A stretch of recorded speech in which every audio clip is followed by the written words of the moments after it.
Piedra River Trail. I will always remember this hike because a day later, I ended up in the emergency room for an appendectomy.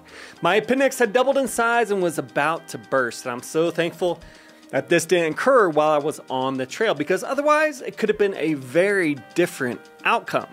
So I'd like to take this moment to remind everyone that when you're in the backcountry, make sure you are prepared. Not only physically and mentally with the proper gear, food, and water, but also make sure you let others know where you're going. And I highly recommend you have a little communication device like a Garmin InReach that allows you to stay in contact with your emergency contacts and local authorities at all times. I can't say this enough. Being prepared is critically important whenever you're in the mountains. Don't mess around with this because you never know when it can turn into a life or death situation. All right, back to this hike. The Piedra River Trail is one of the more popular trails in the Pagosa area. There's several small day hikes you can make out of this, but the trail itself is nearly 11.5 miles long. Most visitors only go a mile into the Box Canyon or 2 miles to the first bridge. But I treated this as a point-to-point hike, going the entire length. The night before, I dropped off my car at the trailhead on First Fork Road. It's about a 34-mile drive from downtown Pagosa Springs. Once you arrive at the Piedra River, it's 12 miles up First Fork Road, or FS 622. This is the same road that leads to Piedra Hot Springs, which we did another trail video on not too long ago. The road does get narrow at times. Just be sure to slow down on the blind turns, as there could be cars traveling in the opposite direction. The next morning, my wife dropped me off at the more popular trailhead off Piedra Road. It's about 19 miles from downtown Pagosa Springs and much quicker to get to. Even though these two trailheads are only 11.5 miles apart, it takes almost 47 miles of driving to get from one trailhead to the other.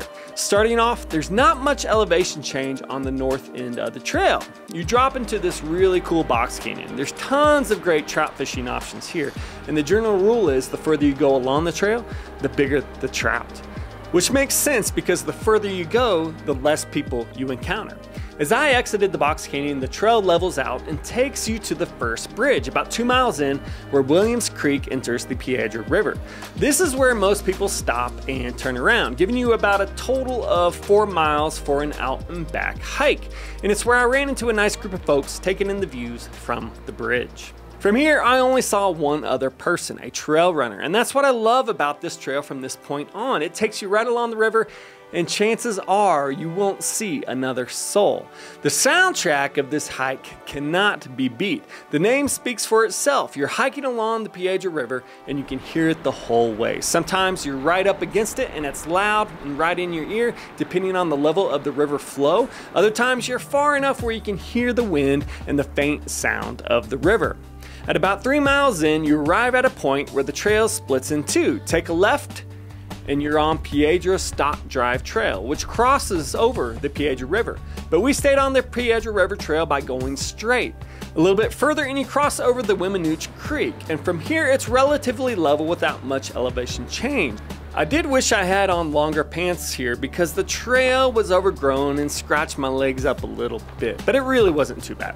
2.5 miles later, you end up at Sand Creek, and there's no bridge this time. I actually took a little break here and dipped in the creek to take a break from the heat, and it was frigid indeed, but it helped cool down my legs for the rest of the hike, because here's where the climbing begins. In a little under a mile, you climb about 650 feet, which leads to one of the better views on the trail. At 8 miles in, you can look back and see beautiful Pagosa Peak, towering above all the other hills and all the other mountains. From here, it's all downhill. You have 3.5 miles left of hiking, and it takes you right back down to the river. It's here where you start to see signs of other human life again as you approach the First Fork Trailhead area. This area is more popular for camping as there's lots of dispersed spots along the river, and in the fall, it's filled up with hunters and their horses. And that was my hike. Overall, it took me about 6 hours, including the extra 2.5 miles I did to get all this footage and having to go back and pick up the camera. So I went about 14 miles in total. If I were to do it all over again, I'd probably go the opposite direction because of the constant views you get of Pagosa Peak as you hike northeast.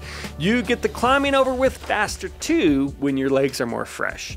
As always, when you're in the backcountry, pack it in, pack it out. Please take care of the natural beauty of this area, and I cannot thank you enough for taking the time to watch this guide to Piedra River Trail. For more hikes and other cool things to do in Pagosa, be sure to subscribe, and I hope you find everything we create and produce beneficial to your stay or life here in Pagosa Springs. Thanks for watching, and cheers everyone.